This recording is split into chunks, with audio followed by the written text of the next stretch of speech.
Hello, beer bloggers. Elle Potter here with the Beer Bloggers Conference.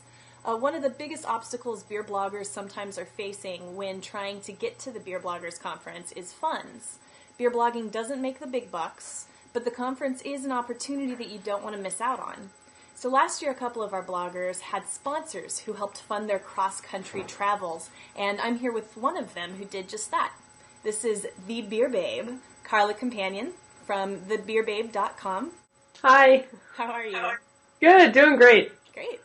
So tell me, where are you blogging from? I'm blogging out of Portland, Maine. Used to be New Hampshire, but I've been living in Maine for 2 years now, and it's got a great craft beer scene, so I'm loving it up here. Very good. And how long have you been blogging? I've been blogging for a little over 5 years now. Excellent. Very good. So tell me about these sponsorships that you received at last year's Beer Blogger Conference. Well, I knew initially that I really wanted to go to the second Beer Bloggers Conference. I went to the first one out in Colorado, footed the bill myself. I was a little tight even then. You know, I shared a hotel room with somebody else. And this time around, it was even further away. It was in Portland, Oregon, so I knew that I was going to need some financial help somehow to get out there, but I really, really wanted to go. I stumbled upon a site called Rocket Hub, which is similar to Kickstarter, where it's kind of crowdfunding, where people can contribute small amounts of money towards a larger set goal, and they get rewards for doing so. So I thought that since I had a large online audience, that maybe I could get a couple people that I knew virtually for all those years I've been writing to maybe chip in a couple bucks and just help out with the travel costs. The main thing I was trying to cover was airfare, because I had trouble finding, airfare that was, within my budget. So I think I total was trying to raise $600 just total.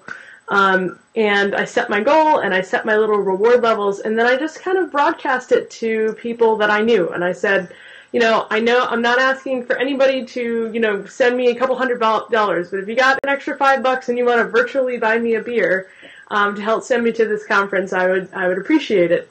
It turned out to be, surprisingly locally backed, and I think if I did it again, I would probably start there, start in my own backyard. But I was really thrilled with the support that I got. Cool.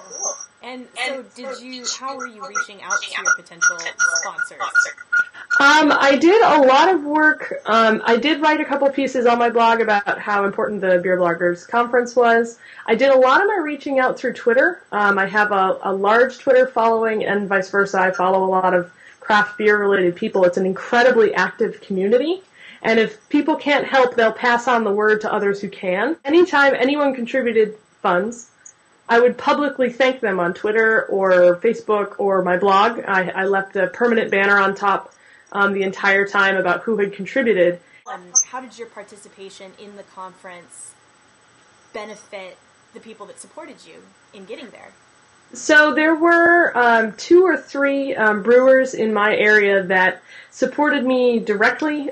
And what I tried to do was showcase what Maine had to offer to the other Portland.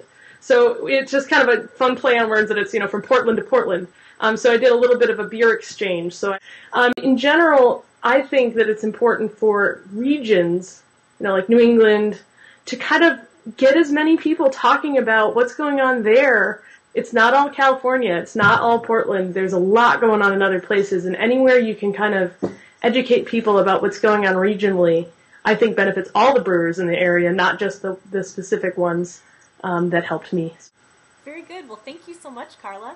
Oh, no problem.